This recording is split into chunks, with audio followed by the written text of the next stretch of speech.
말씀을 드려야 좋을까 좀 고민을 좀 하다가, 그래서 좀 종합적인 얘기를 좀 드리는 게 좋겠다 싶어서 지속 가능한 도시, 특히 이제 환경 친화적인 이렇게 삶, 그리고 환경 친화적인 어떤 도시 이야기를 좀 드리는 게 어떨까, 이런 생각으로 지속 가능한 도시라는 주제로 이렇게 오늘 말씀드리려고 합니다. 하여튼 그 시간까지 이렇게 19분이 끝까지 이렇게 그 수강하셨다 그래요, 아카데미를. 하여튼 대단하신 것 같아요. 중간에 탈락자가 거의 에코센터 직원들 빼놓고는 거의 없이 다 한 것 같더라고요. 에코센터 요즘 준비하느라고요, 정신이 없어가지고.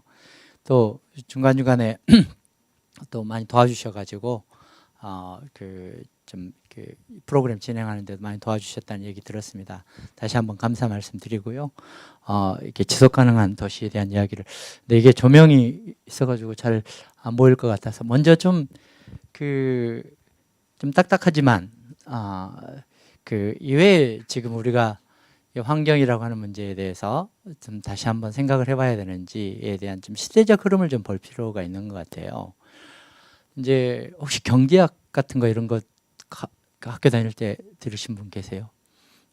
경제학 아주 옛날에 옛날에 들으셨죠. 근데 경제학은 기본적으로 이제 그 경제학에서 전제를 하는 것은 자원은 무한하다 라는 전제하고, 그리고 모든 게 확대 재생산, 오늘보다는 내일 더 많은 생산량 효율성을 높여야 된다라고 하는 게 경제학의 기본에 깔려 있습니다. 근데 60년대 말에 혹시 로마 클럽이라고 혹시 들어보셨어요? 로마 클럽이라고, 이게 그 세계적인 석학들이, 이게 로마 클럽이 이렇게 춤추는 데가 아니고 그 세계적인 석학들이 로마에 모여가지고 어떤 이제 이야기를 하냐면 성장의 한계, 그러니까 기본적으로 이렇게 경제학에서 아담 스미스가 얘기했던 그 국부론에서 얘기했던 이 경제학의 원리는 잘못됐다.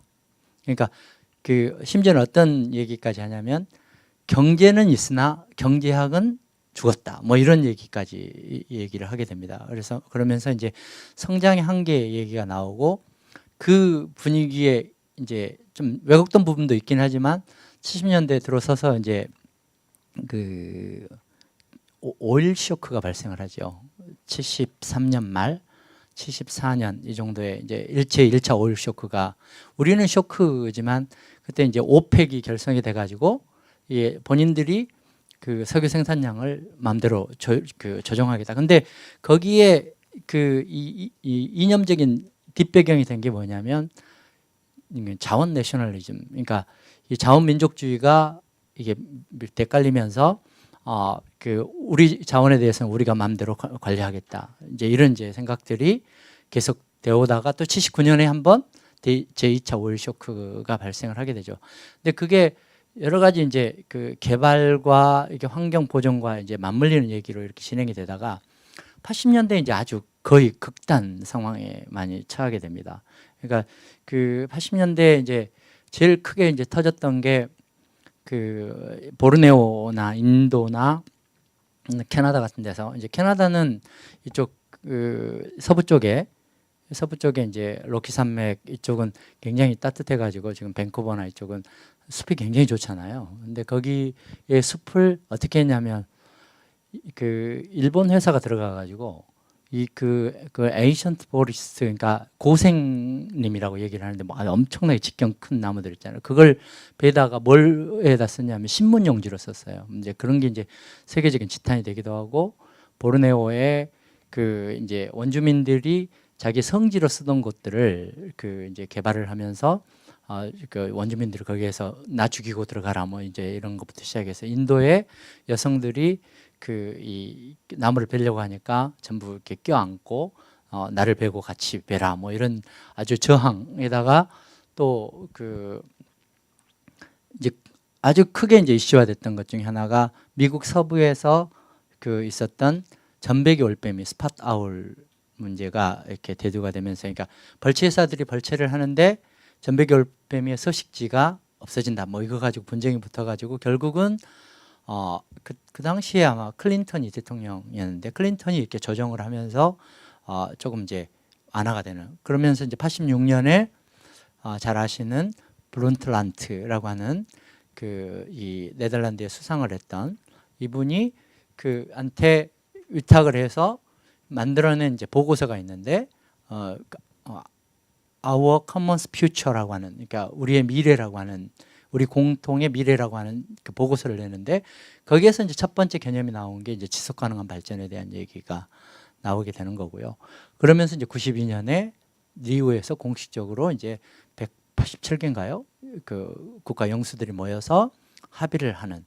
그래서 이제 그때 이제 가장 크게 대두됐던 게 기후 변화 문제, 사막화 방지, 그다음에 생물 다양성 협약, 그리고 산림 원칙 성명, 이런 환경과 관련된 전반적인 이야기들이 쭉 이렇게 얘기가 되게 됩니다. 그러다가 잘 됐죠. 그래서 특히 선진국들은 이렇게 지구 환경 문제에 대해서 적극적으로 대응을 하는 분위기였는데 그러다가 이제 대안이 나온 게 교토 우정서에 의해서 이제 탄소 배출권을 거래하는 이런 이제 제도까지 나오게 되는데, 문제는 어디에서 문제가 생겼냐면 이 정치적인 세계적인 정치적 분위기가 갑자기 이렇게 우 쪽으로 이렇게 많이 돌아서요. 그래서 이제 그게 이제 신자유주의의 이제 영향을 받고 하면서, 이렇게 신자유주의는 기본적으로 생각 자체가 모든 걸 다 시장에 맡겨야 된다. 시장에서 결정된 사항들에 따라야지 인위적으로 시장을 개입하고 간섭해서는 안 된다라고 하는 생각들을 하다 보니까 거기에 가장 먼저 희생이 되는 게 역시 환경 문제나 이런 것들이 이제 희생이 되는 이런 상황이 온 것 같아요. 근데 그 당시에 이제 맺어놓은 여러 가지 협약이나 이념이나 90년대 초반에 물론 잘 지켜지지는 않았지만 이런 것들이 이제 소위 말해서 세계적인 일단 합의는 본 거죠. 합의를 봤는데 실천을 잘 안 한 거죠. 그러면서 우리나라에서도 이제 당시에 92년에 그때 환경단체들이 굉장히 많이 생기게 됩니다. 잘 아시는 환경운동연합도 그때 생겼고요. 그 다음에 이제 녹색연합, 그 다음에 지금은 환경정의로 바뀐 경실련 아래에 환경개발센터, 뭐 이런 것들이 이제 그 당시에 다 단체들이 생기고요. 근데 우리나라는 이게 환경단체들이 생긴 배경이 사실 조금 좀 다른 나라하고는 좀 배경이 좀 달라서, 이 민주화 운동을 하던 세력들이 이게 이제 87년에 민주화가 되면서 이렇게 이제 90년대에 이렇게 접어들어가면서 이제 언더에서 이렇게 정치 운동을 했던 세력들이 일부는 이제 노동운동으로 가고 일부는 환경운동으로 이렇게 전향을 하세요. 근데 어떤 전문성을 가지고 하는 것보다는 이 환경운동의 어떤 필요성이나 당위성을 가지고 이렇게 운동을 하다 보니까 자꾸 이렇게 정치적인 편향성들이 이렇게 나타나게 되는 이런 이제 한계에 그러니까, 그리고 환경 문제라고 하는 게 현장에서 문제 해결 능력을 이렇게 가져야 되는데 그러지 못하는 문제가 생기게 됩니다. 그러면서 자연스럽게 이제 2000년 정도 이렇게 접어들면서 어떤 이제 흐름이 나타나기 시작을 하냐면, 풀뿌리 운동이 돼야 된다. 그리고 현장 문제 해결 능력이 있어야 된다 하면서 이제 현장에서 새로운 어떤 이제 환경 운동의 패러다임들이 이렇게 생겨나게 되고, 그러면서 이제 해설과 양성, 지금 선생님들이 하시는 역할들 있잖아요. 이런 것들이 이제 2000년대 들어서면서 아주 본격적으로 이렇게 생겨나기 시작을 한 것 같습니다. 그러니까 쭉 이런 어떤 흐름들이 있는 것 같아요. 그래서 지금도 여전히 이제 현장에서의 문제 해결 능력과 현장의 어떤 기획 능력과 이런 이제 인재상들이 요구가 되는데, 반드시 좀 그렇지는 또 못하는 게 지금 현재 한계인 것 같기도 하고요. 또 다들 자신이 없어 하세요. 왜 자신이 없어 하나 이렇게 보면, 이게 개인적인 역량들은 다 있는데 그 역량들이 그 다음 단계로 가야 될 어떤 방향성이나 이런 이 필요한, 그러니까 지금 싱 아카데미의 어떤, 그러니까 예를 들어서 이렇게 포지션의 문제이기도 하는데, 그러니까 여러 이렇게 이 단계별 어떤 시민 교육 과정들 속에서 이게 어떤 역할을 할 건가, 이런 게 사실 로드맵이 잘 안 그려진 상태에서 막 이렇게 중구난방 이렇게 표현하면 화내실지 모르겠지만, 저도 그 중에 한 사람이기 때문에 저도 뭐 좀 자책을 하면서 그런 이제 상황인 것 같습니다. 그러면서 이제 저희는 이제 오슬로에서 그 이제 어떤 이제 얘기들을 나누게 되냐면 2000년, 2005년인가 그때 이제 그 얘기를 나눈 게 지속 가능한 도시 문제를 어떻게 할 것인지에 대한 얘기들이 나누게 됩니다. 그래서 특히 이제 영국 같은 경우는 그 어떤 이제 그걸 하냐면 이 도시의 그 훼손지라든가 도시의 환경을 개선할 수 있는 매뉴얼을 만들어서 일반인들에게 모두 보급하는, 그러니까 그 예를 들어서 뭐 이런 약간 옛날에 쓰레기 더미가 있던 동네 곳을 어떻게 개선할 것인지, 아니면은 도로 가해를 어떻게 할 것인지, 그리고 이렇게 단절이 된 곳들을 어떻게 이을 건지, 이런 아주 기술적인 매뉴얼들을 만들어서 이렇게 제공을 하고, 나중에 이제 그 조직은 나중에 이제 그 역할을 끝내고 그만두게 되는데, 이제 거기에 한편으로 이제 어떤 이제 흐름이 이제 나타나게 되냐면 이제 그라운드 워크 트러스트나 이런 것들을 보게 되면 이 정부가 이 상당 부분을 민간 영역으로 이렇게 위탁을 하면서, 그러니까 정부의 역할을 밖으로 다 이제 아웃소싱하는 이제 그런 역할들을 하게 됩니다. 그래서 이 그라운드 워크 트러스트 같은 경우도 직원이 한 2,500명 정도 돼요, 영국에. 그러니까 그렇게 조직적으로 이렇게 대응을 하다 보니까 굉장히 자신감 있게 하죠. 그러니까 각각의 개개인이 책임져야 될 영역들이 조금씩 있고, 전체를 또 책임지는 사람들이 있고, 이렇게 하게 되면 좀 자신감 있게 자기 일에 충실할 수가 있는데, 지금은 전부 속칭 말해서 이렇게 독고다이잖아요. 이렇게 그런 방식으로 이렇게 하다 보니까 이게 해볼 수 있을까?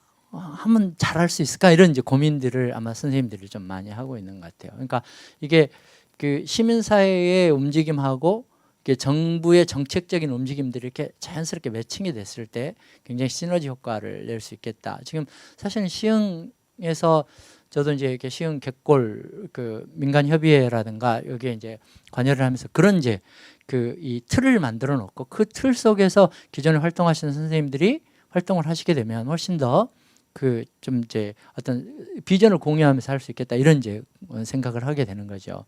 그리고 지금 에코센터도 지금 이제 만들어서 지금 이제 운영을 지금 이제 막 이제 시작을 하려고 하는데, 그런 이제 하나의 허브 역할을 할 수 있는 것들로 이렇게 하고 싶은데 그렇게 이제 생각보다 만만치는 않을 것 같긴 하네요. 근데 뭐 시간이 걸리긴 하겠지만 일단 이런 전반적인 국제사회 아니면 국내 이런 흐름들을 좀 고민하면서 지금 우리가 어떻게 가야 되느냐 하는 이제 판단을 하는 것은 중요할 것 같습니다. 좀 그리고 오늘 이제 강의가 재미없을 것 같아서 이제 더 이상 이론적인 얘기나 이런 이제 흐름 얘기는 하지 않고요. 좀 사례 좀 말씀드릴게요. 사례를 보시면 되게 재밌을. 되게 잘 보이세요? 눈 되게 좋으시나 봐요. 예. 저는 존경스럽습니다. 예.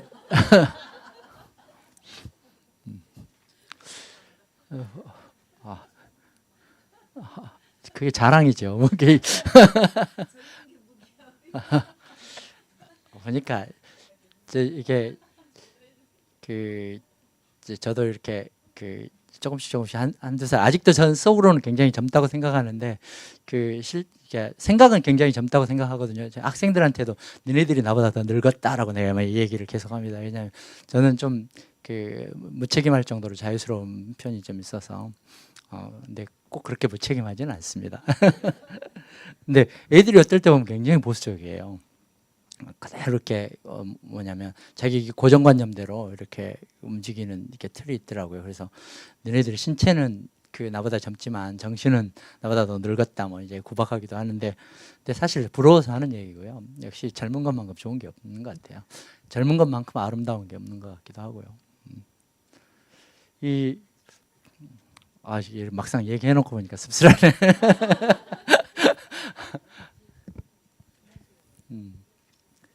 독일의 환경운동, 독일은 굉장히 환경운동 철저하죠. 이제 독일 사람들은 좀 역시 이제 독일 가보셨나요? 네.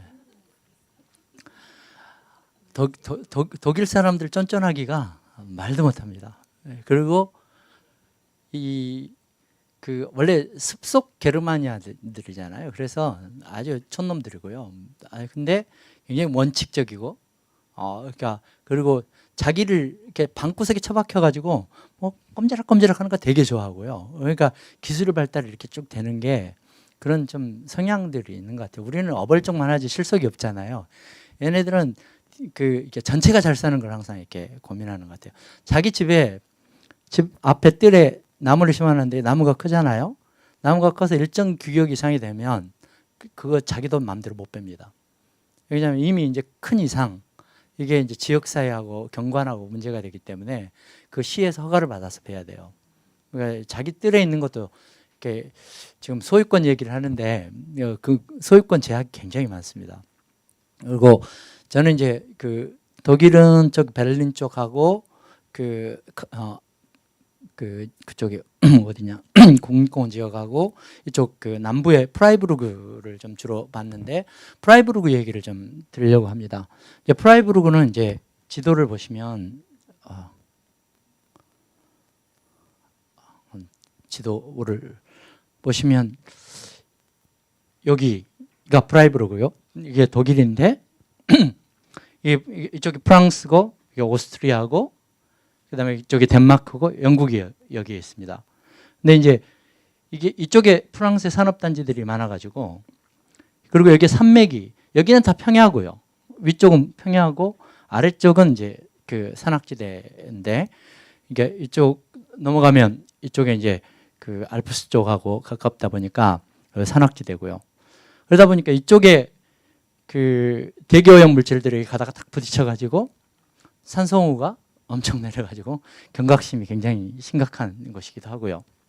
그리고 그 아우디나 이런 이제 폭스바겐이나 이런 이제 자동차 회사들이 다 이쪽에 있습니다. 그러다 보니까 그 공해가 굉장히 많은 지역인데 이 프라이부르그가 그러니까 1700년대에 독일이 이제 저는 역사를 좀 굉장히 좀 소중하게 좀 생각을 하는데 영국의 산업혁명을 따라가기 위해서 그 독일이 아주 무리한 강수를 두게 됩니다. 그러니까 산업 개발을 하기 위한 강수를 두다 보니까 당시에는 이제 그 자원으로 쓸 수 있었던 게 목재였기 때문에 산림을 엄청 이렇게 베네요. 물론 이제 영국도 마찬가지예요. 영국이 산림 면적이 얼마나 되는지 아세요? 국토 면적에? 우리나라가 64%입니다. 영국은 얼마나 될까요? 대충 찍어보세요. 느낌으로 70? 40? 지금 11.5%입니다. 네. 산업 전에는 꽤 있었겠죠. 근데 최저로 떨어질 때 어디까지 떨어졌냐면 5%까지 떨어졌습니다. 환경이 얼마나 파괴되는지 아시겠죠. 그걸 지금 계속 지금 복원하는 과정이고 영국의 목표가 40%까지 올리는 건데 뭐 100년, 200년 걸리겠죠. 그러려고 그러면. 근데 이렇게 11.5%까지 떨어진 가장 큰 이유가 되게 재밌는 건데 독일이 유보트를 가지고 2차 대전 때 완전히 영국을 둘러싸 버렸어요. 그래가지고 영국이 이제 식민지에서 원료를 갖다가 자기의 공장을 돌려서 이렇게 산업을 유지를 했었는데 그걸 다 막아버리고 상선을 쏴버리니까 국내에서 연료를 공급할 수밖에 없어가지고 국내에 있는 나무들을 다 뱄어요. 그런 역사가 되게 재밌는 역사들이 많아요. 저것도 그래요. 우리나라도 거기 해당 국가 중에 하나거든요. 그러니까 러일 전쟁이 1905년인가요? 러일 전쟁이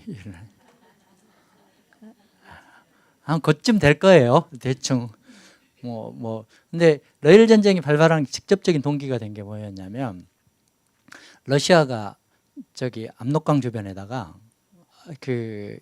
한 2만 명 정도의 군인을 주둔을 시키니까 이게 그러면서 이제 발틱 함대가 흑해에서 이쪽으로 이동하는 걸 일본 함대가 옆에서 대한해협에서 공격을 해가지고 러일 전쟁이 발발하면서 이제 초기에 일본이 승리를 하면서 우리가 완전히 일본의 거의 식민지 체제 안으로 쑥 들어가게 되는 이런 이제 계기가 되잖아요. 근데 직접적인 계기가 된 게 그 2만 명에 대한 군인들이 상주를 하게 되니까 일본이 놀란 거죠. 근데 그 명분이 뭐였냐면 목재 산업에 그러니까 벌채 산업을 보호한다는 명목하에 이렇게 와요. 그게 이유였고 그다음에 이제 영국이 미얀마를 침공한 것도 그런 거거든요. 그 미얀마를 이렇게 미얀마가 그 당시에는 어떻게 되어 있냐면 아래쪽에 버마족들이 살고 위쪽에 이제 카렌족들이 이렇게 사는 그러니까 두 개의 큰 왕국이 존재를 했었는데 아래쪽에 사는 그 미얀마를 공격을 해가지고 바로 이제 점령을 했어요, 영국이. 근데 점령을 했는데 가져올 게 아무것도 없는 거예요. 전부 거기는 남쪽은 전부 다 농업, 쌀을 생산하는데 불행하게도 영국 사람들은 쌀을 안 먹기 때문에 밀가루를 먹기 때문에 이게 별 필요가 없었던 거죠. 그래서 2차 공격을 해가지고 북쪽 왕국까지 점령을 했는데 그때 가져온 게 뭐였냐면 티크를 가져옵니다. 여러분들 그 티크 가구 뭐 이런 것들 있잖아요.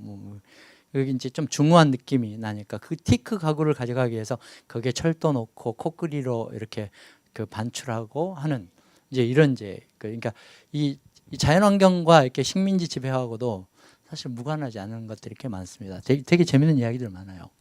근데 이게 이 독일도 이제 과도하게 벌채를 하다 보니까 거기에 이제 또 놀랬는지 전부 이렇게 전나무나 가무비나무를 심었어요. 심었는데 이게 말씀드린 것처럼 산성우 피해를 받고 그러다 보니까 이제 특히 이제 그 환경운동이 굉장히 활발했는데 지금 여기 프라이부르크는 인구가 21만 명 정도 되는데 3만 4천 명 정도가 회원입니다. 환경운동연합 같은데 회원이에요. 그러면 우리로 하면 지금 우리 환경운동연합이 전국에 한 50개 지부조직을 가지고 있는데 한 3만 명? 실제로 협의내는 게 그렇게 안 된다고 하는 것 같더라고요. 근데 여기 21만 명인데 엄청난 거죠. 지금 우리나라에 10,000명 이상 회원 가지고 있는 환경단체들 거의 없습니다. 그러니까 이게 시민이 없는 시민운동, 이게 흑림이거든요. 이게 슈발츠발트라는 말이 흑림인데 그 당시에 인공조림 해놓은 것들이 너무 빽빽하게 되니까 겉은 파란데 사실 속은 생태계가 다 죽어버린 거죠. 빛이 전혀 못 들어가니까 이렇게 생태계가 그러다 보니까 모노컬처가 되니까 선생님 잘 아시겠지만 위험하죠. 그러니까 이렇게 태풍이 한번 가버리면 다 쓰러져 버리고 그다음에 산성우 이렇게 침엽수다 보니까 산성우에도 약하고 하니까 이제 이걸 이제 혼혈임이나 화렵수로 이렇게 바꾸려고 하는 이제 이런 움직임들이 있고요. 이게 분투 사무실인데 당시에 이제 왜 갔냐면 이걸 보러 간 이유가 같이 가신 분들이 서울시 의회의 의원들이에요. 의원들인데 그 서울숲 만들면서 이게 서울숲이 워낙 이제 땅덩이가 크잖아요. 뭐 35만 평인데 그때 이제 제가 사무처장을 하면서 이제 이걸 서울숲을 준비를 했었는데 이제 그 토지 이용의 경합이 붙으니까 한쪽에서는 이제 시청사를 그쪽으로 이전하겠다 뭐 이런 이제 의견이 있었고요. 한쪽에서는 차이나타운을 거기다 만들어서 그 아주 경제를 아주 뻥 띄우겠다 뭐 이런 이제 뭐 충분히 생각할 수 있는 거죠. 그 유유지가 거기에 건축 폐자재들 막 이렇게 쌓여 있는 유유지였으니까. 근데 이제 그때 설득을 하려고 뭐 정말 한 1, 2년을 한 2, 3년 고생한 것 같아요. 뭐 뭘 했냐면 서울 그린비전 2020 만들고 그다음에 이제 서울시 공무원들 워크숍을 몇 차례 하면서 로드맵 전부 그려가면서 이렇게 하시면 좋습니다. 그리고 이제 저희들 또 계속 노력해가지고 뭘 했냐면 그 당시에 이제 그 공원녹지과하고 2개 과였는데 이걸 국으로 만들어주는 걸 했어요. 그러니까 서울숲을 만드는 대신 이 서울의 공원녹지과를 국으로 만들어서 지금 그래서 푸른도시국이 만들어진 거거든요. 이렇게 공무원들은 저기 한 분 계시지만 이게 과장으로 끝나는 거하고 국장으로 끝나는 거하고 이게 다르거든요. 이렇게 기대치가 달라져서 이게 국을 만들어주면서 그래서 얻은 결과가 이 서울숲이에요. 그러니까 그게 그렇게 쉽게 얻어지지 않습니다. 그리고 그때 모금을 제가 했었는데 한 7억 정도 모금했어요. 모금해가지고 그 제 안쪽에 그 지금 그게 뭐야 그게 상수도 본부인가요? 저기 그 한강 사업본부 있는 그 강변북로 바로 옆에 붙어 있는. 근데 그거 사실 그거 들어서면 안 되는 데거든요. 근데 어느 날 가보니까 싹 들어섰더라고요. 그러니까 하여튼 좀 공무원들은 믿지 못할 구석들이 좀 있긴 해. 합의를 해놓고 이런 활동들 하세요. 뭐 도로가에 쓰레기 주워가지고 한번 이렇게 쓰레기 전시회도 하시고요. 그다음에 이제 아까 그 태풍에 쓰러진 나무를 가지고 여기 이제 분투가 운영을 하는 그러니까 에코스타치온이라고 하는 센터인데 요 실내 안에 들어가면 완전히 이렇게 친환경 건축물로 해가지고 거의 그 냉난방 없이 이렇게 창문 하나로 온도 조절할 수 있을 정도로 이렇게 설계를 해놨고요. 그 다음에 이제 옥상 녹화나 뒤쪽에 이제 비오톱들도 지금 잘 돼 있고 여기는 더 재밌는 게 뭐냐면 그러니까 유치원부터 고등학교 3학년까지 커리큘럼을 가지고 있습니다. 그래서 13등급의 이 커리큘럼을 가지고 있으면서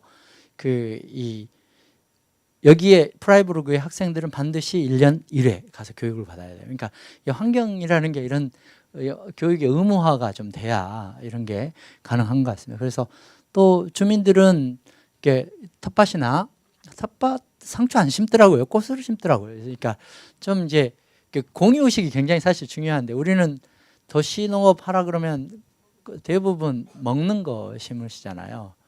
근데 제가 그 말씀 드렸던가요? 원래 정원이라는 게 가든이 시작이 된 게 제가 말씀드렸던 것 같은데 수도원에서 만들어졌다고. 수도원에서 이제 수사들이 이렇게 정원을 계속 이렇게 만들었는데 그 정원을 만든 이유가 첫 번째가 자기네들이 아플 때 이게 치료를 하기 위해서 약용식물을 심었고요. 그리고 먹을 수 있는 채소를 심었고요. 식용. 그 다음에 세 번째는 신에게 바칠 수 있는 꽃을 심었던 거죠. 그러니까 이 세 가지가 정원의 가장 기본 요소인데 우리는 우리의 이 도시 텃밭이라고 하는 게 대부분 뭐 먹는 것밖에 없어요. 약용도 없어요. 그러니까 우리 시민의식의 수준이에요. 그게 단편적으로 나타나는 우리 시민의식이 저는 수준이라고 봐요. 근데 조금 이제 꽃도 심을 수 있는 여유가 좀 생기면 좋겠다 하는 생각이 저 교회 공고지라고 가보셨어요? 거제도에. 선생님들 좀 많이 다니셔야 되겠다. 이렇게. 거기에 가면 할아버지 할머니 분 두 분이 사셔요. 공고지. 근데 거기는 이렇게 차 세워놓고 거기까지 가는데 1km가 넘어요. 근데 이게 산 하나를 이렇게 넘어야 돼요. 근데 거기에 이 두 분 어르신들이 사시는데 딱 부산에 시장에 가가지고 돈이 없으셔가지고 수소나 2쪽을 가지고 사와가지고 거기를 전부 수소나 동산으로 다 만들어놨어요. 근데 거기 할머니하고 이렇게 이야기를 이제 나누면 할머니 정말 식물에 대해서 많이 아세요. 그러니까 이렇게 밭을 매다가 이렇게 식물을 만나면 이렇게 딱 냄새 맡아보면 이게 약성이 있겠다 없겠다. 처음 본 거네.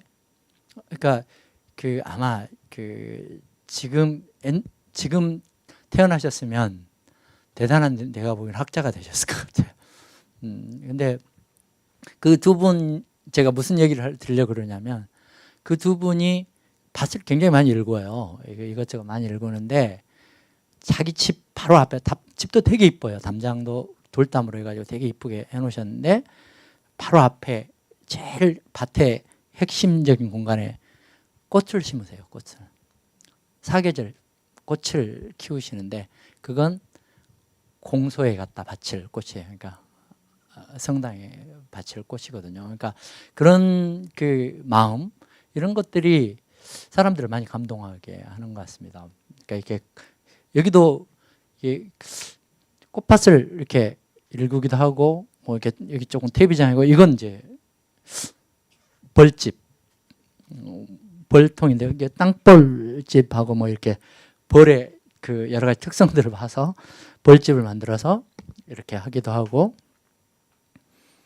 그리고 이제 프라이부르그는 이제 산림과 와인, 그리고 사실은 이게 대학 도시예요. 학생이 3만 명인데 인구가 20만 명이니까 다시 학생들 먹여 살리려고 성립된 도시 같은 그런 이제, 그리고 고딕 양식의 건축물들이 있는 것이고요. 그리고 프라이부르크는 이제 뭘 했냐면 여기에 원자력 발전소가 70년대 들어서는 걸 반대 운동을 하셨어요. 반대 운동을 하시면서 이제 그 각성을 하시고, 각성을 했다는 게 다른 거, 우리가 반대만 할 게 아니라 우리도 대안을 마련해야 된다. 그러면서 이제 환경 부분을 시작을 하셨는데, 그렇게 하기 위해서 제일 먼저 필요한 게 이게 환경 교육이었고, 그 다음에 이제 그 환경 정책을 굉장히 이제 적극적으로 하시는데, 예를 독일 전체적으로 하기는 하지만 프라이부르크 같은 경우도 이제 뭘 하시냐면 녹지 총량제 같은 걸 합니다. 녹지 총량제라는 게 뭐냐면 어느 시점에서 딱 현재 프라이부르크 시의 그 녹지 면적이 43%인데 43% 이하로는 절대 내려가지 않는다. 이건 그러니까 그걸 그 토지를 전용으로 하려 그러면 대체 부지를 반드시 만들어서 녹지를 만들어야 되는데 3배로. 그러니까 내가 1헥타를 숲을 없애면 옆에다가 3헥타의 숲을 만들어 놔야 돼요. 불가능하죠, 거의. 그렇게 되면.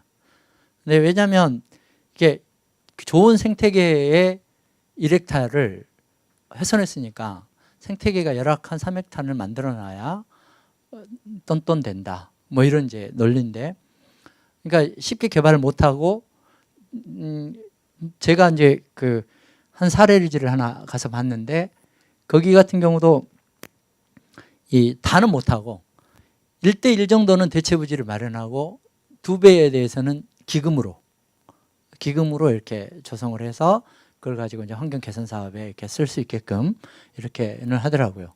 그리고 이제 그 신재생 에너지 쪽 전환하기 위해서 여기도 아마 신재생 에너지 의존도가 한 25% 정도 될 거예요, 아마. 우리나라 몇 퍼센트인지 아세요? 신재생 에너지 의존도가.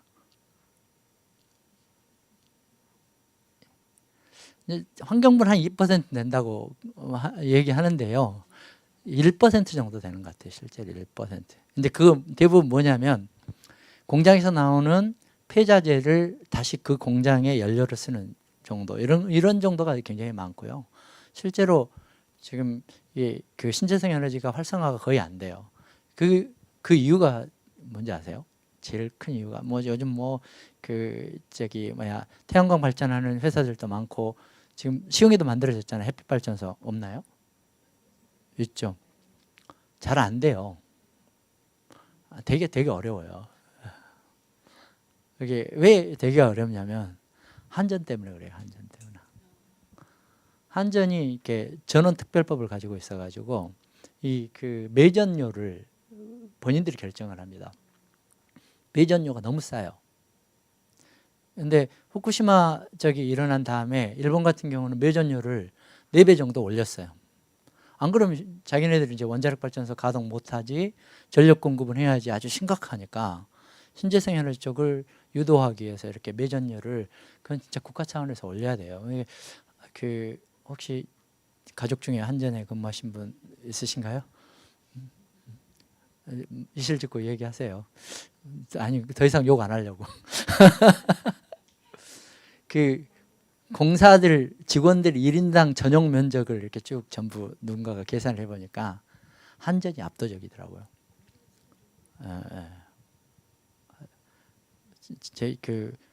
저기서 울진에서 서울까지 송전선 하나 놓는데 얼마 들어간지 아세요? 환경부 1년 예산이 얼마인지 아세요? 8조? 10조 안 돼요. 근데 저기 송전선 하나 까는데 얼마 들어갈 것 같아요? 10조. 너무 세게 나간다. 시흥시 1년 예산이 얼마예요? 노선생님, 시흥시 예산. 그러세요? 시흥시 정도면 거의 1조 가까이 될 것 같은데, 그 정도는 넘을 것 같아요. 근데 이 송전선 하나 까는데 한 4조 넘어갑니다. 우리나라 돈 많아요. 많아요. 그 중에 더 재밌는 건 송전선을 깔아서 여기까지 오면 전력 손실률이 50%. 그러니까 제일 좋은 것은 동네에서 만들어 동네에 쓰는 게 제일 효율이 제일 높습니다. 왜냐하면 이렇게 그 송전하는 과정 속에서 손실되는 게 굉장히 많거든요. 그러니까 그 인간의 신체가 가장 에너지 효율이 제일 좋대요.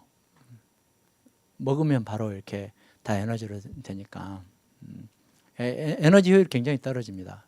그러니까 제일 좋은 건 그러니까 저쪽 압구정동 앞에다가 원자력 발전소 하나 딱 세우는 게 저는 정말 필요하시다면 그것도 그러니까 왜 울진은이나 이쪽에서는 허용이 되고 서울은 안 되냐는 거예요. 서울이 제일 많이 쓰는데 시흥에도 하나 세우시든지.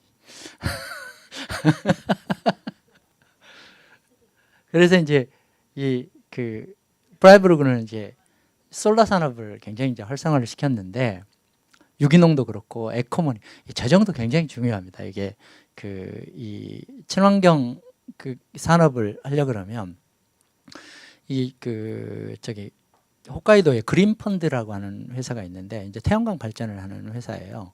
근데 거기는 어떻게 하냐면 이게 그 계속 이제 태양광을 그 이 확장을 하기 위해서 풍력 발전을 하는 데인데 이게 풍력 발전 이거 하나 세우는데 꽤 돈이 들어가거든요. 그래서 그 어떻게 하냐면 그 시민들이 회원이 돼 가지고 이렇게 전기 요금을 단체한테 위탁을 해서 지불하게 합니다. 그러니까 내가 예를 들어서 전기 요금을 한 달에 5만 원을 쓰잖아요.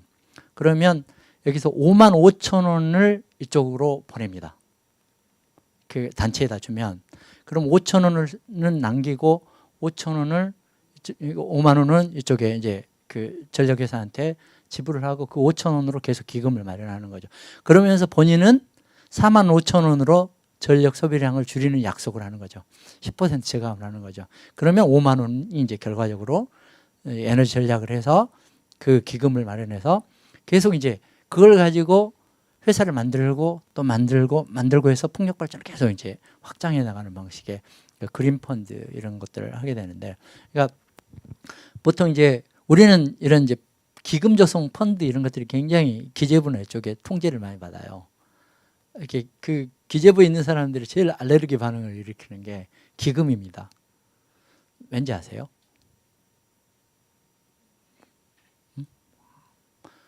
본인들의 절대 권력을 잃어버리게 되니까. 그래서 그 부처마다 또 기금들을 또 가지고 있어요. 그러니까 예를 들자면 농림부는 뭘 가지고 있냐면요, 경마장. 그 돈 엄청 생기죠. 그러면 그 기금의 일부는 장관이 자기 친한 데다가 통치자금으로 이렇게 거기 좀 도와주지 뭐 이렇게 되는 거죠. 그 다음에 경찰청은 경륜 가지고 있습니다. 다 이렇게 투기 산업들 다 하나씩 이렇게 부처들이 끼고 있어요. 그런 걸 되게 기재부가 좋아하겠어요? 환경부는 카지노. 거기는 산업부가 가지고 있습니다. 그게 이제 카지노가 그 1년 매출액이 어느 정도냐면 1조 4천억 정도 돼요. 1조 4천억 중에 순이익률이 돈 얘기하시니까 아주 그냥 말똥말똥 하시는데 그 순이익률이 얼마냐면 한 30% 정도 됩니다. 그렇게 방만하게 하고도 남는 돈이 한 3, 4천억 정도 남아요. 그러면 그 중에 50%는 누가 가져가냐면 광해사업단이라고 하는 그 산업부가 출자한 회사로 갑니다. 그러니까 산업부로 가는 거죠. 그러니까 한 1,500억 정도가 그걸로 가고요. 그다음에 나머지 1,500억 정도는 이 각각 그 주주들한테 가는데 그 중에 사회공헌 비용으로 10%를 쓰도록 되어 있습니다. 한 300억 정도를 사회공헌 사업으로 쓰고요. 그렇게 돈을 쓰더라고요. 다 이렇게 세상을 움직이는 보이지 않는 선들이 다 있습니다.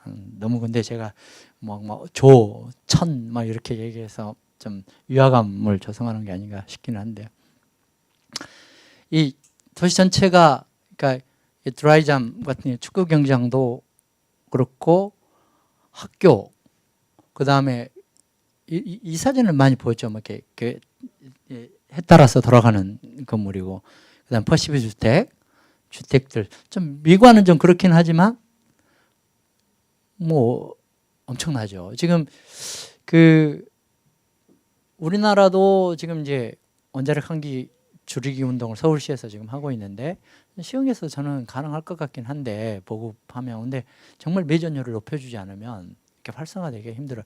이게 계산을 해보니까, 그러니까 예를 들어서 3kW짜리를 그 이제 보통 한 가정에서 쓸 수 있는 정도가 그 정도 되거든요.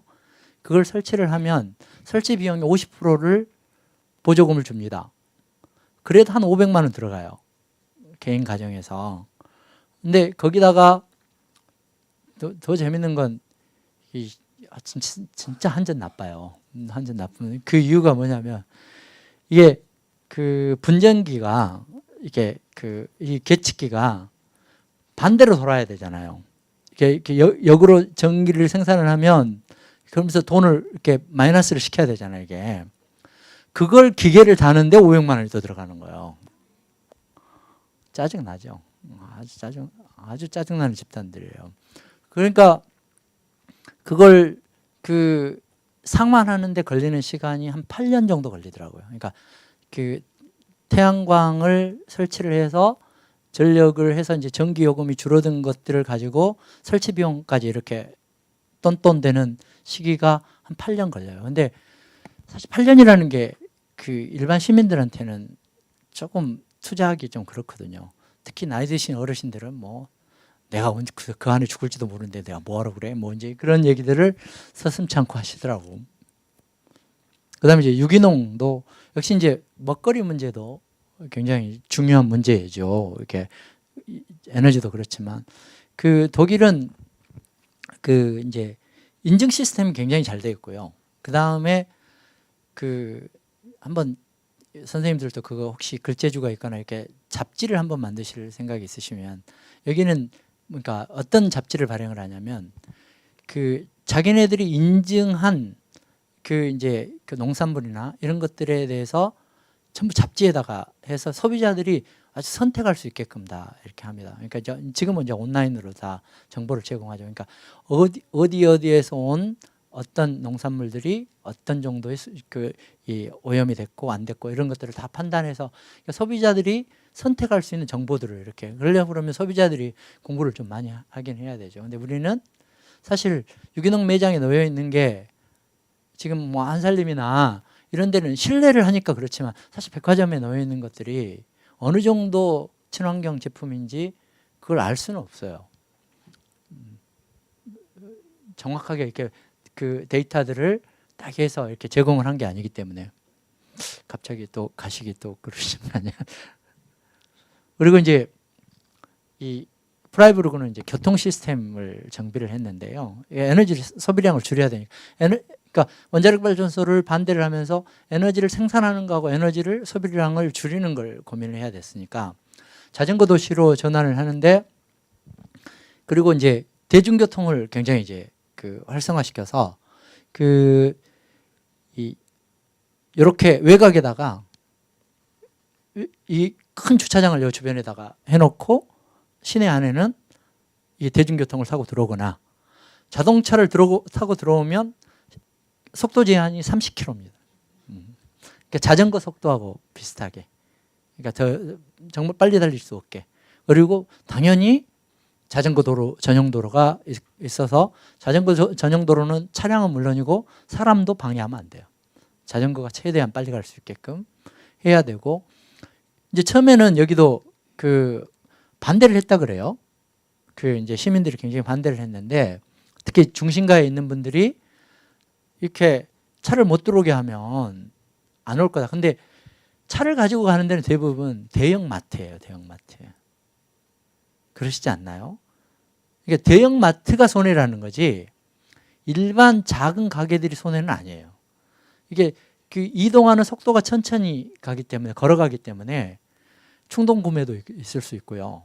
이게 구매가 실제로 더 그 상권이 더 좋아졌다 그래요. 충분히 그럴 수 있을 것 같아요. 그러니까 이렇게 반대라고 하는 논리도 보면 사실 거기에 뒷배를 보면 그 있는 사람들에게 손에 끼친다는 얘기지 없는 사람의 문제는 아니었던 것 같아요. 이제 여기도 이제 시민들이 결단하고, 그리고 이게 중앙역 바로 앞에 있는 자전거 주차장, 주륜장, 예, 주륜장 굉장히 시스템 잘 돼 있더라고요. 그리고 쓰레기 재활용 같은 경우도 재활용률도 계속 높아져서 거의 57% 정도까지, 한 25%에서 한 57%까지 이렇게 높아졌는데, 우리도 좀 한번 이렇게 교육 과정 속에 이렇게 시흥에서 발생한 쓰레기가 어떻게 최종적으로 흘러가는지 한번 보면 되게 재밌을 것 같아요. 이게 뭐 이게 재활용률이거든요. 이게 재활용률이 높아지고, 그 다음에 폐기용 쓰레기는 좀 줄어들기는 하는데 그렇게 큰 차이는 없고요. 근데 우리는 이제 쓰레기 종량제, 뭐 쓰레기 봉투 이렇게 실시를 하긴 하는데, 이제 문제는 뭐냐면, 문제는 이걸 어디까지는, 그러니까 각각의 주택에서는 분리수거를 해서 이렇게 하는데 나중에 섞여 버리는 경우들이 많아요. 그리고 제대로 재활용을 안 할 수가 있어요. 그래서 제일 좋은 건 뭐냐면, 일단 시민들이 쉽게 버리게 하고, 그 다음에 어딘가에 센터에서 모아가지고 분리수거를 해가지고 정말 이렇게 산업에 맞게끔 매칭하는 것이 가장 효율적입니다. 그럼 재활용률이 굉장히 높아져요. 그러니까 그걸 선별할 수 있는 아주 전문성 있는 사람들이, 그러면 동네 고용이 굉장히 늘어나거든요. 선별하는 작업에 이제 그걸 아끼면 안 되는 거죠. 그러니까 그건 이제 공공사업으로, 지난번에 가서 보니까 그냥 버리는 것보다 그렇게 선별하는 사람들을 배치해서 하는 게 재활용률이 한 40% 높아지더라고요. 굉장히 높아져요. 이게 높아져서 효과가 있다고 그러더라고요. 이게 무슨 꽃인지 아세요? 그냥 마로니에, 마로니에 꽃인데, 그리고 이게는 포도의 도시니까 그렇고, 이제 이게 이제 시내의 모습인데, 프라이부르크는 이 도시의 열섬 현상을 방지하기 위해서 모든 도로 옆에 수로가 있습니다. 수로를 다 이렇게, 근데 깨끗해요. 생각보다 되게 물이 깨끗합니다. 쓰레기 안 버려요. 그게 중요한 거죠. 우리처럼 다 막아버리면 골치 아프지. 근데 이게 이제 물이 흘러가니까 온도를 낮추는 효과가 꽤 있는 것 같아요. 이게 도심안에 굉장히 깊어요. 한 60cm 정도 되는 물이 이렇게 드라이잠 이렇게 지류인데, 이게 우리나라에서 가능할까요? 그다음에 아이들 놀이터인데, 아이들 굉장히 까다로워요. 놀이터. 우리나라 점점 요즘 이제 놀이터 까다로워지는데, 여기는 전부 우드칩으로 다 깔고 목재로 다. 근데 이게 오래 갈 걸 생각하는 게 아니라 아이들이 쓰다가 나중에 뭐 썩으면 다시 교체를 해줄 수 있게끔 해줘야 되는데, 우리는 한번 설치하면 안 바꾸려고 하는 이제. 그 다음에 이제 여기 매립지인데, 여기도 이 친구 되게 잘생겼더라고요. 그 시의 홍보관이 있어가지고, 이게 공보관이 있어서 저희 가면 이제 정말 안내를 해주는 뭐 이런 이런 제도도 나쁘지 않은 것 같아요. 이게 아까 말씀드린 이케아가 여기다 공장을 세웠어요. 공장을 세우고 이제 숲을 없앴는데, 이걸 가지고 이제 보상을 한 것, 자기네들도 녹지 총량제에 걸려서 세배를 해야 되는데 한 배만 했어요. 한 배 하고 대신 옥상 녹화랑 이런 거 다 하겠다. 그러니까 규제 굉장히 까다로운 거죠. 우리는 뭐 규제 완화라고 얘기를 하는데, 정말 완화를 해야 될 부분하고 완화를 안 해야 될 부분은 분명히 좀 구분할 필요가 있는 것 같은데, 그렇죠. 좀 보면 있는 사람들을 위한 정책들로 찾고 가니까, 제가 이따금씩 이렇게 분당수서를 타는데, 분당수서가 아니라 용서 용서고속도로 자주 타세요? 안 타세요? 여기 용인 수서 용인 서울 이어지는 용인 서울. 근데 그 길은 대체로 잘 안 막혀요. 용인 서울 가는 거 있잖아요. 저기 그 서판교로 해서 이렇게 쭉 가는 거 있는데 아무리 생각해도 저는 삼성도로 같아요. 삼성 본사에서 그 수원 공장으로 이어지는 도로 같아요. 정말 이렇게 삼성에서 아이디어를 줬을 거예요. 아마 모르긴 몰라도. 그러면 이게 도로공사가 하는 거잖아요. 결국 세금 또 갖다가 또 편의를 다 봐줘.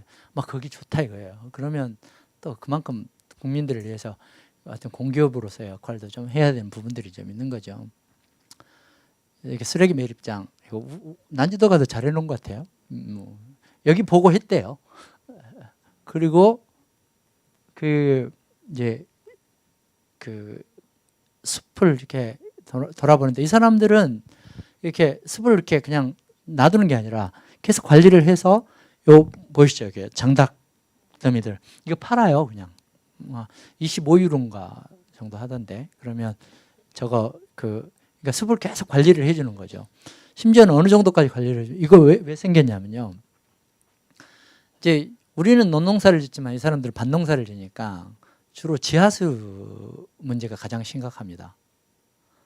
지하수를 그리고 이렇게 공장이 이제 산업용수를 쓰게 되니까 지하수위가 계속 낮아져요.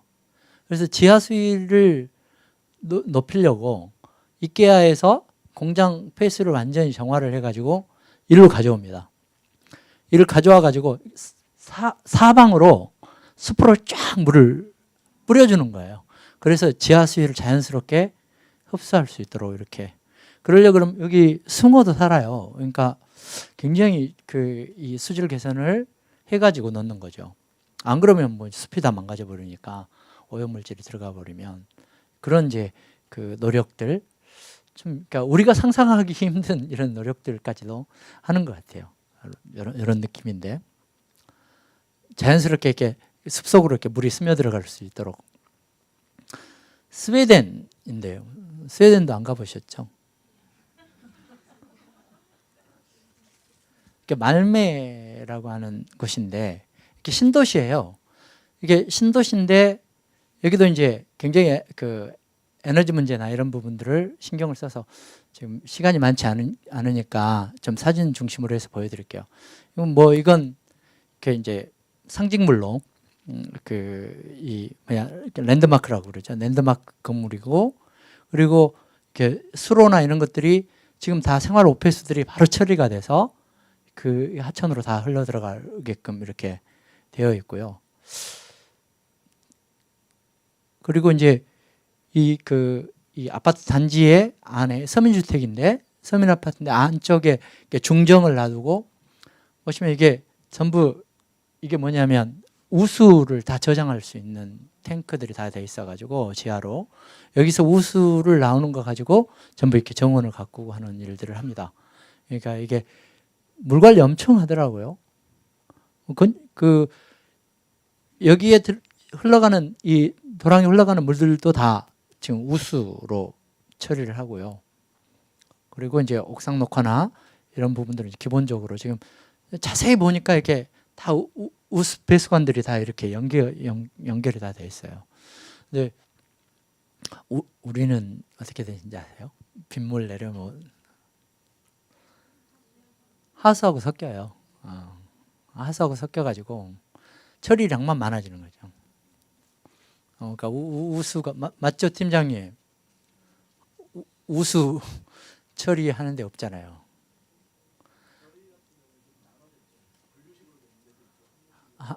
근데 대부분 함유식인 것 같아요.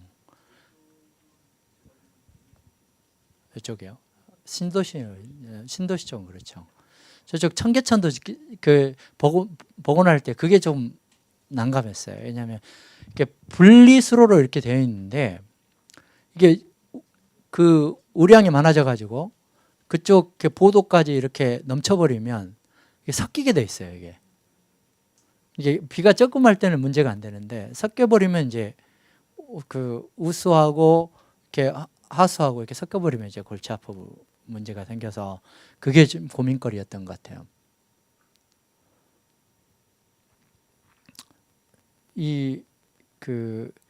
여기도 이제 디자인을 굉장히 잘했더라고요. 그러니까 이렇게 보시면 뭐 태양광 파넬 이렇게 잘 안 보이시잖아요.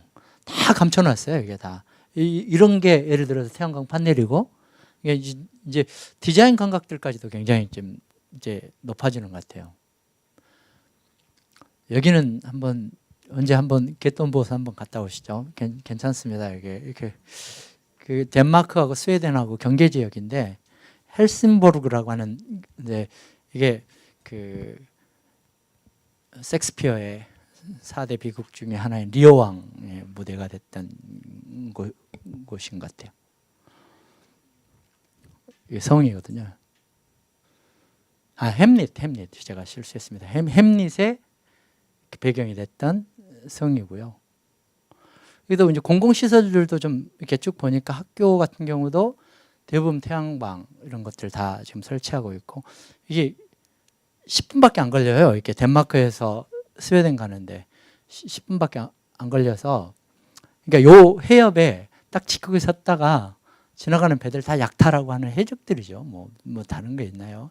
그 인간들이 원래 다 그 해적들이죠. 지금 여기는 스웨덴이고 저 건너편은 덴마크인데, 이게 이 바다 하나, 이게 조그마한 바다 하나 건너는데도 그 성격 차이가, 국민성 차이가 굉장히 나더라고요. 뭐냐면 건축물의 형태가 달라요. 스웨덴은 곡선을 많이 쓰는데 덴마크는 레고예요. 딱 레고. 딱 전부.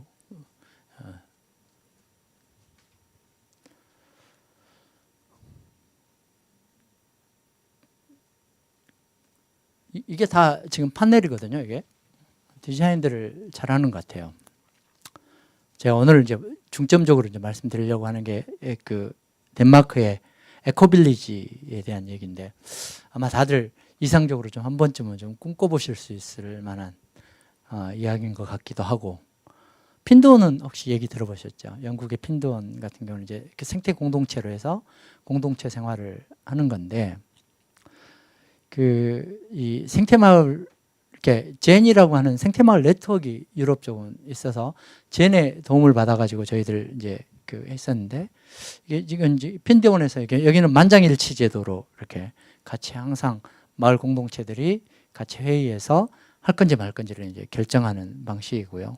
그리고 젠이나 가이아 트러스트나 이런 이제 생태마을 협회가 있어가지고 꽤 잘 되는 것 같아요. 그래서 저는 뭐 다는 못 돌아보고 요 5군데를 돌아봤는데, 간단하게 좀 말씀드릴게요. 뭉큐쉐르 같은 데는 한 100가구 250명이 사는 건데, 여기는 그러니까 20세대씩 해서 연령대별로 30대, 40대, 50대, 60대 이렇게 연령대별로 이렇게. 왜냐하면 그 육아를 하는 데는 어린이 놀이터가 필요하지만 그 육아를 하지 않은 어르신들이 사는 데는 어린이 놀이터가 필요가 없잖아요. 이런 것 저런 것들을 좀 서로 이렇게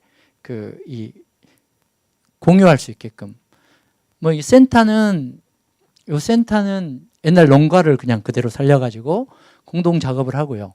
이게 이제 20세대가 사는 블록이에요. 블록이고 기본적으로 공유하고 자기 공간은 이제 방만 이제 공유하는 거고, 다 이제 이 공동체마다 좀 특징들이 있는데, 여기는 의무적으로 일주일에 4시간은 공동 작업을 해야 돼요. 아이고 어른이고 전부가 다 뭔가를 해야 돼요. 의무고, 그 다음에 밥을 한 번은 같이 먹어야 됩니다. 그리고 빨래를 같이 합니다. 그러니까 빨래 당번이 있어서 같이 해서, 그래서 굳이 옷을 사치할 이유가 없는 거죠. 이게 다 봐요. 누가 무슨 옷을 입고 사는지 다 보게 되니까. 그룹별로 지금 이제, 그리고 이 공동 식당에는 이렇게 게스트하우스도 있고 이 식당도 있어서 같이 식사하면서 이야기 나누고, 그다음에 이렇게 세탁실이 있어서 세탁물들을 다 함께 합니다. 이게 블록별로 이렇게 하고요. 그다음에 이제 운동장도 가지고 있고, 또 마을 공동체가 이렇게 텃밭을 가지고 있어서 여기서 뭐 그 채소나 이런 것들을 기본적으로 같이 공동 생산하고, 게스트하우스 있고, 마침 저희 갔을 때 축제 준비하고 계시는데 이제 같이 맥주도 이렇게 만들기도 하고, 그다음에 이 아이도 그 의무 시간 4시간 때문에 건초 나르고 뭐 하는 이제 작업을 하는 거고요. 그리고 이게 그 이 무인 판매장이 있어서 그냥 그 교환하고 하는 건 기본적으로 다 되는 것 같고요. 그다음에 에너지 시스템도 이렇게 중앙난방식인데 펠렛 보일러로 이렇게 하는데, 이 펠렛 같은 경우는 이제 원료를 주변에서 그 자기네들이 버드나무로 이렇게 생산을 해서 원료를 공급합니다.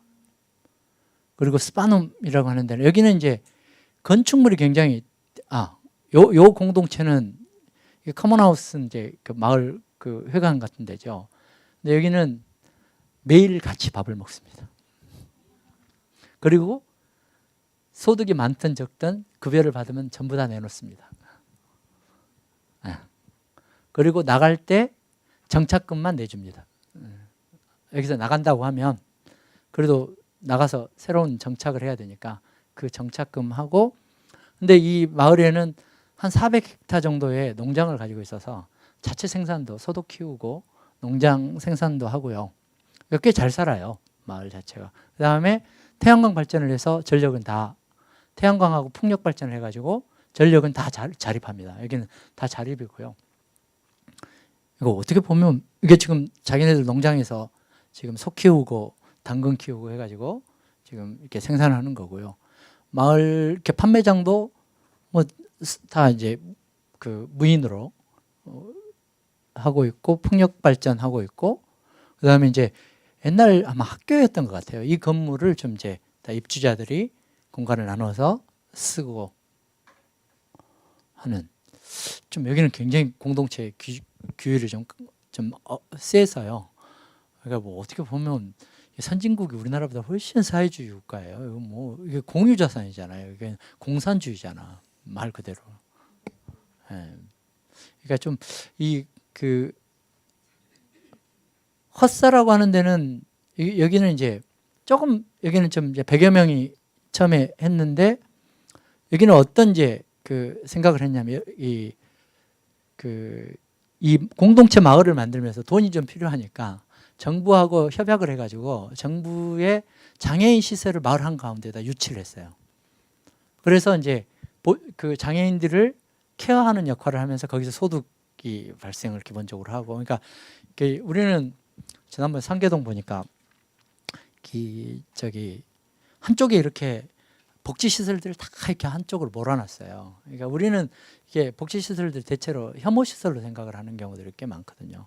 집값 떨어진다고 오지 말라고 그러고 이제 그렇잖아요. 근데 여기 같은 경우는 이제 어차피 자기네들이 들어가서 각자 생태 건축물에 들어가서 이제 사는 거기 때문에 그냥 유치를 한 거죠. 유치를 해서, 그러니까 또 각각 집을 짓는데, 여기는 이제 마을에 이 건축회사가, 여기 입주한 사람들끼리 이제 건축회사를 만들어서 같이 이제 설계하고 건축하고 하니까 뭐 굳이 외부에 그렇게 크게 의존하지 않아도 건축물을 지을 수 있게끔 상당히 전문성들도 좀 갖추고 계신 것 같아요. 그리고 이게 장애인 보육시설의 이 운영도 마을에서 운영을 하고요. 여시오이 같은 경우는 한 250명 정도 거주하는데, 5그룹의 주거단지로 이렇게 구성이 되어 있는데, 이게 꽤 넓어요. 그리고 여기는 그 개인주택도 있고 집합주택도 있고, 그다음에 노동자들을 위한 건축물도 있고, 뭐 이렇게 좀 임대주택도 있고, 굉장히 좀 다양한 형태로 지금 이제 그 주택을 하는데, 여기 이제 사무국이 있어서 요 사람들이 여기서 지역에서 나오는 재료를 가지고 에코 건축 기술을 보급하는 역할도 해요. 그래서 이 건물 같은 경우도 거의 난방하지 않고 요 위에 있는 창 하나로 닫았다 열었다 하면서 실내 온도 조절을 다 한다 그러더라고요. 거의 에너지가 안 들어간다 그러더라고요. 벽이 이게 70cm. 예, 70cm. 그리고 뭐 창은 삼중창, 뭐 기본 뭐. 그러니까 에너지 손실을 최대한 막는 거죠. 여기는 뭐 그 위도가 50도가 넘어가니까요. 겨울이 길죠. 백야가 아니라 뭐죠? 이걸 완전히 밤 되면 한 서너 시 되면 그냥 깜깜해지는 이런 동네여가지고 추워지죠. 그래서 이건 다양한 이제 퍼스펙트들도 만들고 저희 이제 안내했던 분도 지금 한 1년째 여기서 뭐 이제 조그마한 움막 같은 데서 살면서 자기 집을 자기 동네 사람들이랑 함께 이제 설계하면서 계속 같이 지어나가는 작업을 하더라고요. 그런데 이제 이 사람이 정착할 때까지는 마을에서 일거리를 계속 주는 거죠. 그래서 마을 일을 돌보면서 요양반인데 닭도 키우고 뭐 계란도 이제 판매를 하고 요게 이제 아까 말씀드렸던 버드나무를 이렇게 어떻게 하냐면 분뇨나 이런 것들을 숙성을 시켜가지고 지하로 해서 양분을 공급을 합니다. 그러니까 땅 속으로 이게 생활 오폐수를 처리를 해가지고 비료를 주는 거죠. 비료를 주면 이 버드나무가 한 4, 5년 자라니까 엄청나게 자라요. 그러면 그걸 베서 이제 펠렛을 만들어서 연료를 쓰는 거죠. 그러니까 에너지의 큰 면적의 살림이 필요한 게 아니라 이 정도 되면 꽤 이렇게 바이오매스 생산량이 꽤 많이 나오거든요. 그리고 집 주변 같은 경우도 생각보다 버드나무 종류를 많이 심더라고요. 왜냐하면 이렇게 삽목만 하면 바로바로 이렇게 잘 자라니까 그런 것 같기도 하고요.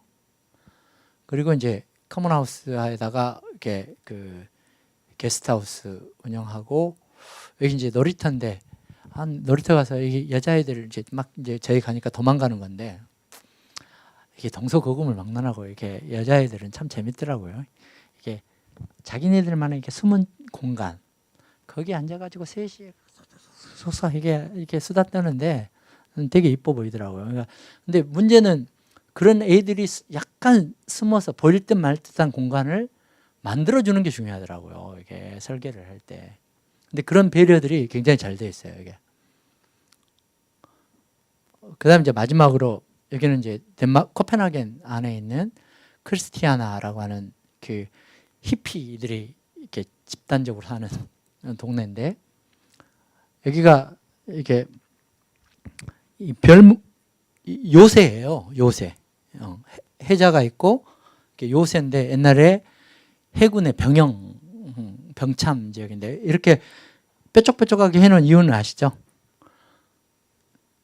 여기서 싸우다가 여기가 밀리면 여기 얼른 가서 도와줘야 되니까 이 별 모양의 이런 해자를 만드는 게 옛날 병영의 어떤 특징이었던 것 같아요. 여기에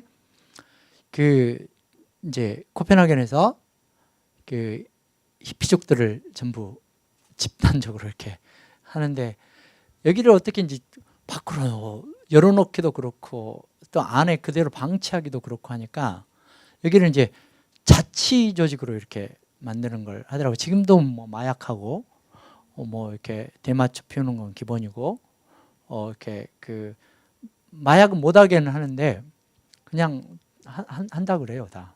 그러니까 뭐 눈동자가 좀 반쯤 가기도 하고 근데 그 나름대로 이제 자치 조직을 하는데 이제 그러려면 어떤 소득이 있어야 되잖아요. 그래서 여기를 청소년 교육의 장으로 많이 쓰더라고요. 그러니까 전국에서 아이들이 이렇게 견학을 와요. 그러면 이제 대마초도 한번 체험을 해보고요. 우리하고는 교육 방식이 다른 것 같아. 그래도 할래? 뭐 이런 거. 아니 나쁜가가 아니라 하려면 제대로 해라. 뭐 이제. 예. 그러니까 못하게 해서 하는 게 아니라 너 이렇게 살래? 뭐 이제 이런 거죠. 그리고 이제 이런 자기네들의 예술성이나 이런 것들을 최대한 살리기도 하고 그다음에 이제 자치조직으로 이런 보시기에 이게 다 아트예요. 나름 자기네들이 디자인하고 만든 놀이터. 이건 이제 헌옷이나 이런 물물 교환하는 장소거든요. 그러니까 이게 좀 허접하게 보셔질지 모르지만 그 나름대로의 이렇게 자체성들을 계속 이렇게 존중을 해 나가면서, 그러니까 꼭 이제 우리가 아주 화려하고 좋은 것만 이렇게 볼 게 아니라 못하는 사람들을 지금보다 좀 더 좋은 상태로 이렇게 바꾸는 것도 굉장히 중요한 문제라고 저는 생각해요. 그래서 그런 도시로 지금 만들려고 엄청 노력을 하는 것 같아요. 애 키우는 이 쾌쾌한 저 아저씨의 그 눈동자를 보세요. 지금 이게 대마초 피는 거거든요. 그리고 꽤 여기 많이 와요. 이게 학생들 견학 코스로 아주 상당히 아이들한테는 흥미진진한. 근데 이제 이 안에서도 더 저 깊숙이는 못 들어가기는 하는데, 왜냐하면 거기는 자기네들이 싫어해요. 왜냐하면 마약을 거래를 하고 있기 때문에 사진 찍히고 하면 이제 그게 증거가 남아서 그 자기네들이 못 들어오게 한다 그러더라고요. 그래서 이 한국에도 생태마을을 만들어서 성공한 마을이 하나도 없습니다. 한국에는. 왜일까요? 싸워요. 최초로 만드는 생태마을 중에 하나가 무주의 진도리 가보셨나요? 지금은 흔적도 없어요. 이게 생태마을 만든다고 들어가가지고 세상에 자기 집 금고놓고 넘어오면 죽인다 그러면 되겠어요? 이게 도시적 마인드를 가지고 하니까 안 되죠. 그 괴산에 미르마을이라고 있는데 거기는 인하대 동문들이 이렇게 해서 한 60세대 정도 들어갔어요. 근데 이제 선후배들이 들어가가지고 그게 한 2억 정도를 각각 출자를 해가지고 자기 집을 이렇게 분양을 받았는데, 이제 마을 회관지면서 서로 싸워가지고 안 봐요. 이게 선후배도 필요 없더라고요. 이게 보니까 이 공동체는 공동체 질서를 어떻게 만들어내느냐 굉장히 중요한데, 그러려 그러면 이 전통이나 이렇게 이런 부분들이 존중이 돼야 이렇게 가능한데, 새롭게 만들려고 하면 되게 어렵습니다. 근데 이게 덴마크나 이런 데가 가능한 게 뭐냐면, 이 사람들은 이 공동체를, 커뮤니티를 형성을 하게 되면 규칙을 만듭니다. 근데 규칙에 대해서 충분히 논의하고 합의를 이렇게 하는데, 이 충분한 합의 과정이 없이 공동체가 딱 만들어지게 되면 반드시 갈등이 생기게 됩니다. 아니면 전통적으로 내려온 어떤 내부적인 어떤 규약이 있어서 그 규약에 따라서 움직이면 되는데, 이제 미르마을이나 아까 진돌이나 이런 데는 전통적인 규약이 없었던 거죠. 그러니까 서로 이렇게 협력을 못하는. 그러니까 저도 시흥에서 여러 가지 이제 앞으로 다양한 이제 공동체들이 굉장히 많이 만들어질 텐데, 지금도 보면 상당히 좀 불신도 있고 이렇게 좀 만들어놨는데 잘 안 되는 경우도 있고 하는 것들이 바로 이렇게 투명하거나 이런 규약이나 이런 것들이 이렇게 모두에게 충분히 공유가 안 되고, 또 협의를 하는 과정 속에서 이렇게 서로가 합의를 해야 되는데, 이게 합의 형성이 그래서 굉장히 중요한 것 같아요. 그래서 저도 이제 그러려고 노력을 하지만, 선생님들께서도 아이들하고 어떤 프로그램을 할 때도 저는 오늘은 이러이러한 프로그램을 해보려고 이렇게 하는데 이런 방식으로 해도 되겠니라고 한 번쯤 확인을 하고 항상 시작을 하는 건 굉장히 저는 중요하다고 생각합니다. 왜냐하면 아이들이든 어른이든 이렇게 자기가 무엇을 할 것인지에 대해서 인지를 하는 거하고 하지 않는 거하고는 굉장히 이제 수동적인지 능동적인지에 대해서는 자기가 받아들이는 태도가 굉장히 달라질 수 있거든요. 그래서 이렇게 능동적인 상황이 되게끔 만들었으면 좋겠다 하는 거고요. 제가 시간 맞추느라고 너무 힘들었습니다. 지금 2분 남았습니다. 제가 드릴 얘기는 이 정도 이렇게 말씀드리고요. 예, 감사합니다.